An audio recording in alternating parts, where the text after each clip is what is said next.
All right. How many of you are fountain pen people? Where's my fountain pen people? I love fountain pens. I am not even going to say how many fountain pens that I own, but I got into fountain pens. Oh gosh, it's been about 6 years ago, maybe. Yeah, probably 6 years ago. I don't even remember like how they came into my awareness. I think it must be pointed out that I am a teacher and teachers love office supplies. Like office supply stores are like drugstores. Okay. This is very typical. But at some point, I became aware of fountain pens. And so I started looking at them, and there's actually a shop near me that sells fountain pens and stationery. And at that time, I used a planner for my calendar and for my teacher planning. And I went to this local stationery shop, and my very first fountain pen was a Pilot Metropolitan. One of my sons was with me, and they really liked them too. Pilot has another one that's like a little chunkier, and it's for kind of younger kids, but I didn't get that one. And then I found some Twisby Eco knockoffs on Amazon, and so I ordered a couple of those, and I gave my two younger boys were really interested in fountain pens as well. So I gave both of them one of the knockoff pens. And then, of course, I started ordering fountain pen ink.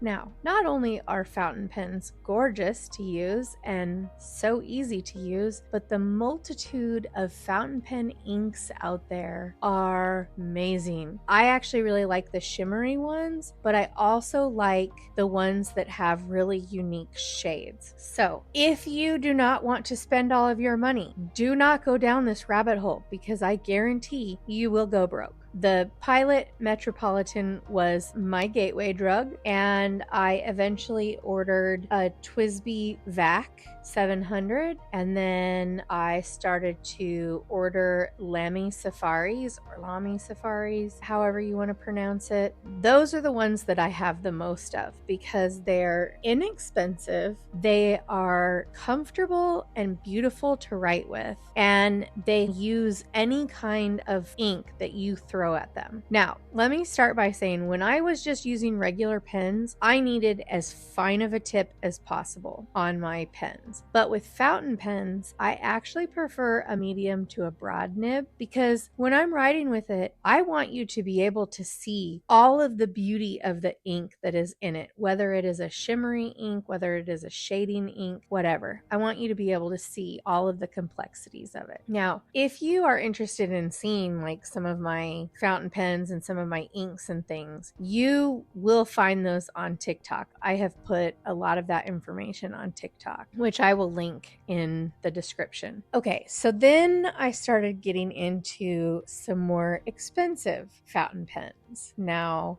these particular fountain pens, I will never be that person that buys $1,000 fountain pen. It's just not going to happen. But some of mine were pretty pricey. My favorite fountain pen is the Franklin Christoph Model 2. And any Franklin Christoph is gorgeous and easy to use because I have a Model 30 as well. But the Model 2 fits in my hand so beautifully. And the nibs on the Franklin Christoph are so smooth. Like, here's the thing. When you're writing a lot, your hand should not be cramping up. But a lot of times we have to press so hard when we're writing with a regular pen that our hands start to cramp. With a good fountain pen, that doesn't happen. You barely have to hold that thing to write smoothly across your paper. Now, I will admit, I use my fountain pens on any paper. There are better papers out there, and I do have them. Like, I have my Hobonichi planners, and I have the Leuchtturm or Leuchtturm or Lecturm books that hold fountain pens ink really beautifully. I also have onion skin books, which if you have not seen an onion skin book, I have some of those on my TikTok as well. So what I was saying was, it's just so smooth and fun to write with all of these different inks. And I have probably have hundreds of inks at this point. Now, I will admit, I get the Diamine Advent calendar each year, even though I don't celebrate Christmas. That comes 25 inks, and 24 of them are like 12 milliliter, which is a little over double the size of a sample if you were to order a sample from a fountain pen store. But I find that it's just enough. I can fill my fountain pens up with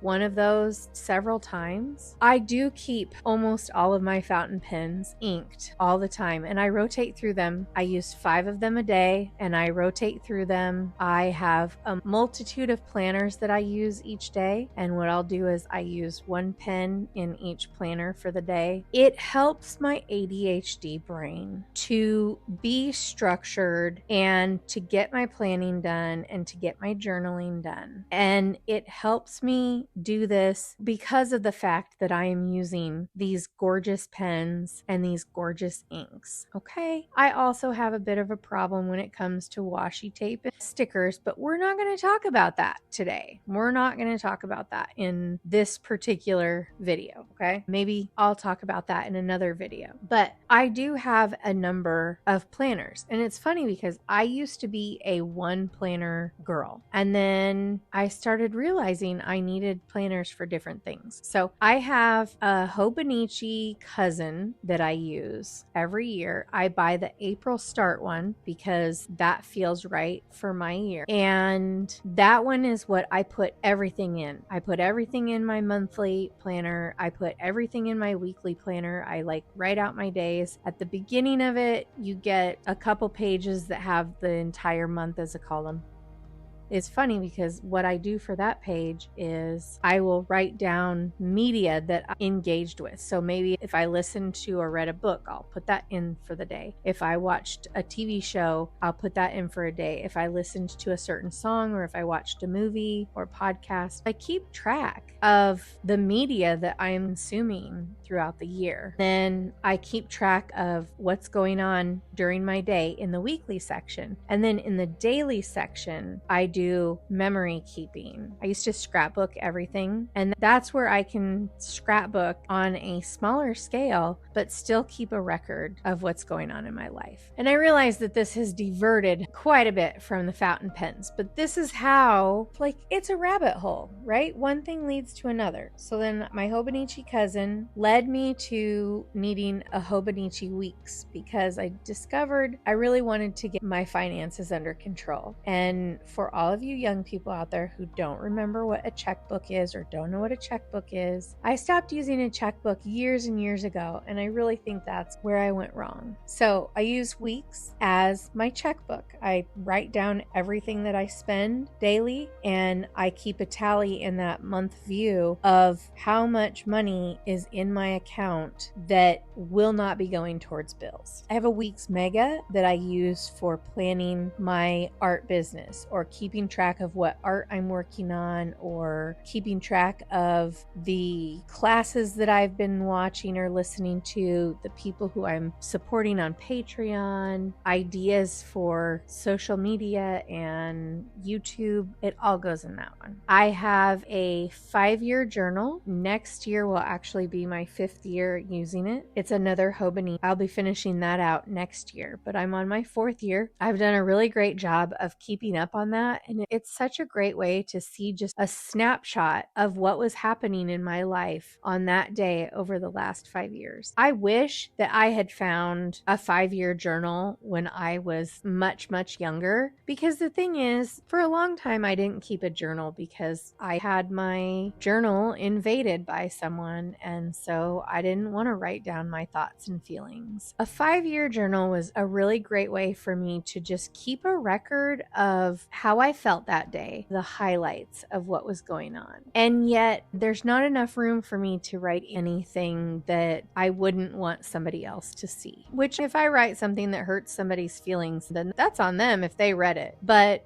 because I've been in that situation, I don't want to put myself in that situation again. Those are my planner, and I use them every day, and I use my fountain pens every day, and I just love them. They're so beautiful. And I think that half of the reason why I love fountain pens are the inks. Now let me talk about some of my favorite inks, because I mentioned some of my favorite fountain pens, but let me talk about some of my favorite inks. We're going to start with the Underdog. This brand of ink, I think it might be gaining popularity, but oh, they're so beautiful. Birmingham Pen Co. Okay, Birmingham Pen Co., if you want to sponsor me at any point, hell yeah. You want to send me any of your stuff? Yes. Look, they created an ink called Antique Sepia, and it's this brownish ink, but it has these pink undertones to it, and it is the most gorgeous ink. It's just so yummy. I don't even know how I can explain this to you, but I love them. And then I think in second place would be my Ferris Wheel Press inks.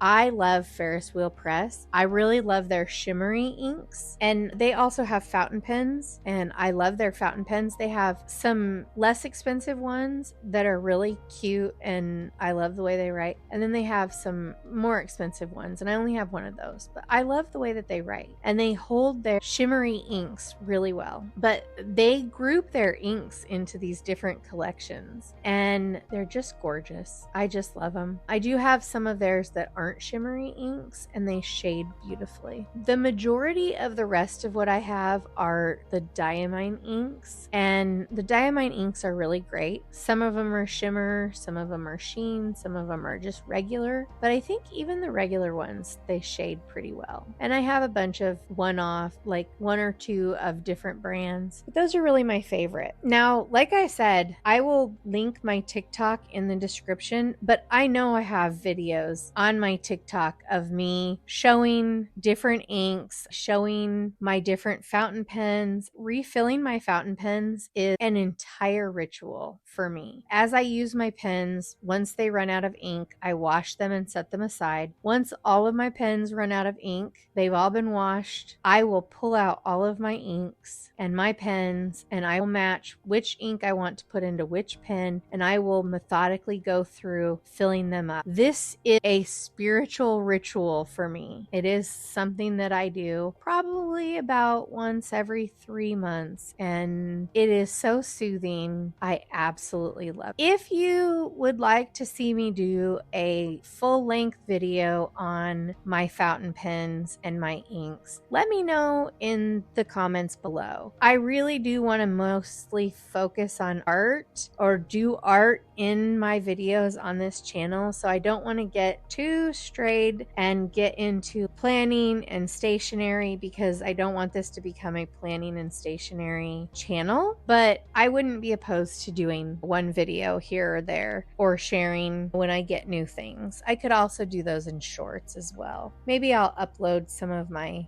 fountain pen videos as shorts too. Okay, I think that is everything that I wanted to say about my love for fountain pens. Thank you so much for watching this video and supporting me. One thing I think it is important to say is I am so grateful for each and every one of you that are here, have watched my videos, have subscribed, have hit the like button. That really is one of the best ways to support me. It really means a lot, especially being a really small channel at this point. It means a lot that you are willing to give me your time. So if you haven't subscribed, please do so. If you haven't liked the video, please do so. And if you are a fountain pen lover, let me know in the comment what your favorite fountain pen is, what your favorite fountain pen ink is, and if you are not a fountain pen user, right? Tell me or ask me your number one question about my fountain pens and inks. All right? Thanks so much for being here, and I will see you in the next one.